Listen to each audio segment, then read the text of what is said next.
Hey guys, I just wanted to upload my review of The Flash Season 2, Episode 11, The Reverse Flash Returns.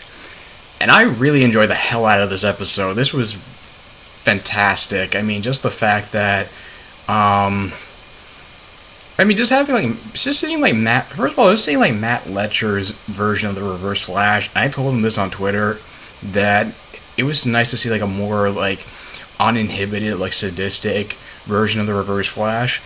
It was kind of refreshing because I know as much as I love Tom Cavanagh's version of the Reverse Flash, where it was implied in a deleted scene from season 1 that when he absorbed Dr. Wells' DNA, he also absorbed his memories and some of his personality, so it humanized him a bit, and that's why he found himself, caring for Team Flash in a sense, but still realizing there are obstacles in the way of completing his goals. Still cool, like they said, still cool to see this Reverse Flash from an earlier timeline, whereas his hatred for Barry is more raw. He's more calculating, but again more sinister and villainous. And basically they did give an explanation. Apparently they're going with kind of the Terminator rules of time travel, where it's a stable time loop in which I guess it was a delayed ripple effect, since where I think Harry explained the Speed Force had something to do with why time's trying to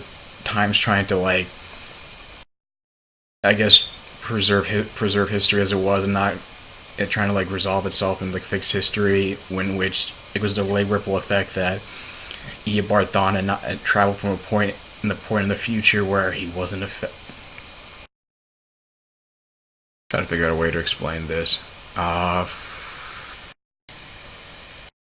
guess he traveled from a point in time where he did not. The events happened from a point in time where he didn't know about the Team Flash and the events that played out. So, God, it's just so frustrating. How do I? Okay, so I guess as Harry explained, this Eobard Thawne was a timeline remnant who basically, because he was in the Speed Force, it protected him like a bomb shelter, and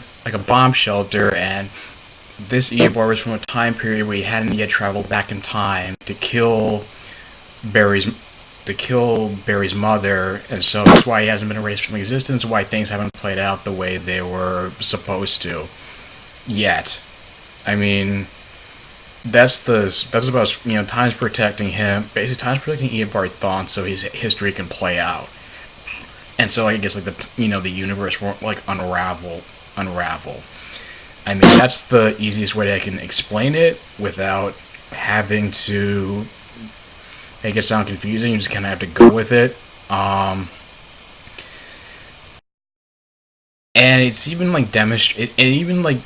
demonstrated how much his presence is affected. How much his presence, I guess him coming back acted as a catalyst for some really great character moments. Just realizing Barry had it was in a situation where Harry and Cisco were forced to work together, and Harry dressed up as the Reverse Flash, went to the Time Vault, put on the spare Reverse Flash suit just to get Cisco to vibe and try to get him to use his powers at will.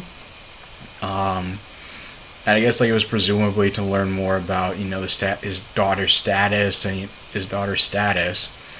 but he ended up finding out about Reverse Flash was back and Cisco, and so Harry modified his glasses that Cisco used in season 1 to play out the events of Wells disguised as Thawne, killing him in an alternate timeline, just so it would increase his fear, increase his adrenaline, his fear receptors, and also create the delta wave, increase delta waves to induce sleep, just so it would be able to vibe the multiverse all at once. And so that's how he was able to find out that the Reverse Flash after he went to Mercury Labs and kidnapped Dr. McGee to build him tachyon particles to build what looked like the cosmic treadmill to send him back to the future. That he was going to kill Christina McGee, and he also found out that it happened at 9:52 p.m. that day. So it was they found about it around like 6 p.m. So it gave them time to like come up with a plan. And it was really cool to see Barry like phase through a wall and like tackle Thawne, and then of course Barry's still chasing Reverse Flash around Central City. He still couldn't catch up with him, but then he decided he had to think fast to be fast. So he basically had to run instead of just following him. He had to like cut him off, but like travel at like travel at different blocks than where Eobard Thawne was traveling, just so he can be able to tackle him and then like kick his ass. And of course, at the Cortex, Joe had to like talk to Barry on his intercom and convince Barry not to kill him for ruining his life. And so they put him in the pipeline, and it was really stupid that I know it's basically supposed to seal their own fates, but it doesn't make you any less stupid that you had people like Wells going. Wells is understandable. He had to go down and make sure that Eobard didn't try anything to kill them. But basically what happened is that by keeping Reverse Flash in the timeline in the pipeline indefinitely, you saw like Cisco's nose like kept bleeding, and then all of a sudden he started having seizures, and then he started like fading out of existence. And then Wells is the one who put it together, who came to the realization that it's causing a paradox, which is causing Cisco to fade out of existence, and the only way to save him was to let the Reverse Flash go back to the future and let the events play out as they were supposed to, because the death of Barry's mother was not a fixed point in time, so there was nothing you can do about it. And so it was kind of cool how the writers made him like Barry had to retroactively choose between his mother's life and Cisco's. So. And it makes you wonder if they really had an episode like this in mind for how the Reverse Flash learns about Team Flash, because it turns out when Barry went to go see him, albeit he turned out the light so he would be still able to conceal his identity without having to wear his own Flash suit. Why Eobard Thawne hated him was he had the same origins as in the comic books, which is that Thawne was a big Flash fanboy, and he wanted to be just like him, to the point where he replicated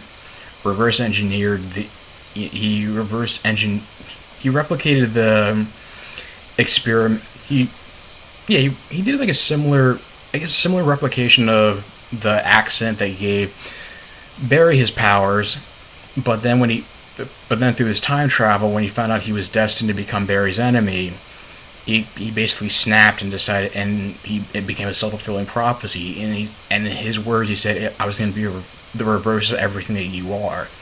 So for every person you save, I would take something from you." And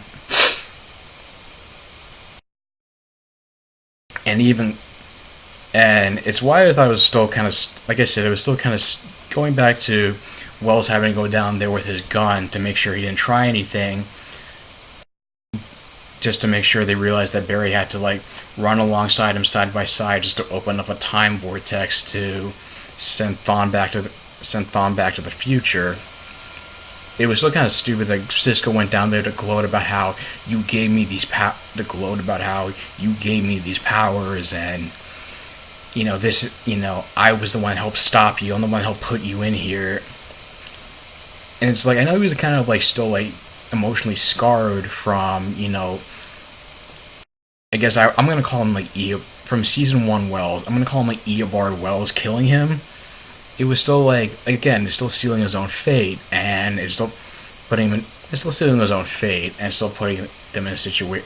and they all put themselves in a situation where like, okay, they know he knows who they are, and it's like now the events of season one are going to be inevitable. But but again, like I said, it made some great character moments for for all of them, especially Barry. Having to come to terms with the fact that in a way by letting it was a little bit on the nose, but by letting the Reverse Flash go in the literal sense, he was able to let him go in the figurative sense because he gained some kind of closure, even though, or attempted, or at least Joe thought he would try to get some kind of closure, but Barry realized like he was always going to be a part of his life in the worst possible way. So, but anyway, he saved Cisco's life. Some other plot lines that happened was, I guess one observation I did notice was, I guess when Cisco's nose first started bleeding, I guess Harry just kind of just looked at him like just unconcerned about it. And I don't know if he unconcerned about it. I don't know if maybe he deliberately he gave him the glasses and modified them and manipulated events just to, I guess, like enforce the significance of why the team would stop trying to go after the Reverse Flash and focus on Zoom, and why he had to go back to the future just so they could like why if they didn't let him, I guess basically if they didn't let him go back to the future, it would cause even another paradox similar to the events of season one, and also just because they knew that Team Flash was going to focus on him rather than Zoom, they just figured, okay, I got to get this guy out of the way and just focus on getting Zoom and just completing my end of the bargain, etc., etc. Maybe I'm reading too much into that, but that's just something that just stood out with me. Some other plot lines were Caitlin trying to trying to find, I guess, Jay Garrick's Earth 1 doppelganger in hopes that his healthy cells will be able to help Jay Garrick, Earth 2 Jay Garrick, survive whatever he's dying of. But then we find out, Jay takes Caitlin to a park for dramatic effect and explains that the reason why they couldn't find his doppelganger on Earth 1 is because his Earth 1 doppelganger is named Hunter Zolomon. Hunter Zolomon was the name of the comic version of Zoom, who was a former cop who was paralyzed, who got paralyzed during Wally West's run as the Flash, and, this whole thing where where Hunter Zolomon wanted Wally to go back in time and prevent him from getting paralyzed, and Wally refused, and that's why he became the second Reverse Flash, and Wally's arch enemy, and of course they incorporated a little bit of that into the show's version of the Reverse Flash. But knowing this show's track record, they never just drop Easter eggs just for an homage. So I'm sure that maybe in like future seasons, just to have the actor come back, that he'll probably become like a version of the Reverse Flash. Maybe like I don't know, maybe like a compositive character of the Hunter Zolomon Zoom from the comics, and maybe the Daniel West Reverse Flash from the New 52. Maybe his origin story, and maybe like a similar look, possibly. And then of course, Joe and Iris were visiting Francine in the hospital. Because she was dying. It was like her final hours, and of course, this is why I love Candice Patton. She gives like the most heartfelt performances where she's like crying and telling Francine that she's no longer mad at him. She just wishes he came back into her life so she could forgive her sooner rather than later. And even she was lamenting about how she was able to feel such sadness for losing her, even though she's been gone for most of her life. She's her mother. It's kind of natural. And also the fact that Wally, I'm really iffy. I'm really having a problem with Wally, but the fact that it just seems like, again, black kid, grew up without a father, Mom was a drug addict, so now she was a drug addict, and he's just this juvenile delinquent doing, street racing, and even points it out that he's gonna get busted for this. So I really just have to. I really not cool with what they're doing with this character, but at least he had a moment where he got his head out of his ass long enough to realize that he had to make peace with Francine, and they both went to the hospital together off screen to say their goodbyes. I mean, I guess that kind of, and then with Barry and Patty, I feel like they both kind of just guilt tripping each other with this Barry saying, "Oh, I guess people in my life just seem to go. I never seem always seem to lose the people closest to me in one way or another." And Patty trying to guilt trip Barry into saying, "Oh, why haven't you told me everything?" And when they haven't been going out for that long, and eventually, I did like the scene where, I mean, Patty finally figured out, looked through Barry's past case and realized that every case that Barry's worked on in the past years always went over to Star Labs, and they all had to do with the Flash, and she put two and two together, and even told Joe when Patty confronted him is that you always told me that I had to be really get good at lying, and Joe, you're a terrible liar.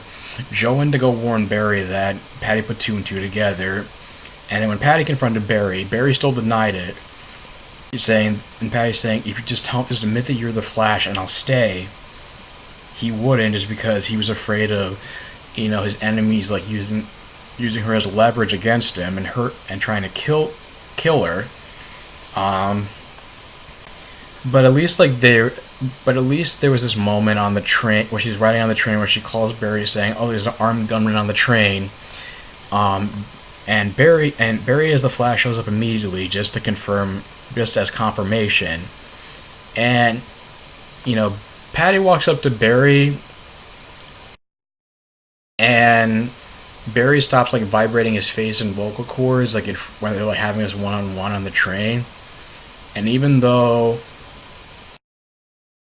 Patty told him before she got on the train that she understood why Barry was reluctant to tell her his secret, having that moment on the train was at least okay. I feel like they at least at least they ended on a more upbeat note. They had some closure. It's they were being coy about it, but at least the fact that they were Barry stopped trying to hide it, and there was this kind of silent mutual understanding about, I gotta let you go. But something I felt redeemed their storyline redeemed that storyline, at least for this part of the episode. But overall, great episode. I really enjoyed it. I loved Matt Letcher's performance of the Reverse Flash. Hope he comes back for more. He's supposed to come back for more episodes because Zoom's just becoming kind of a bland villain at this point. They can only go with this whole let's make a scary villain because because he's the stuff of nightmare stuff for so long that they just really need to do more of that character. But what do you guys think? Whose version of the Reverse Flash do you like? Tom Cavanaugh's or Matt Letcher's? Leave it in the comments down below. If you like this video, like, share, and subscribe. I'll talk to you guys later. Take care.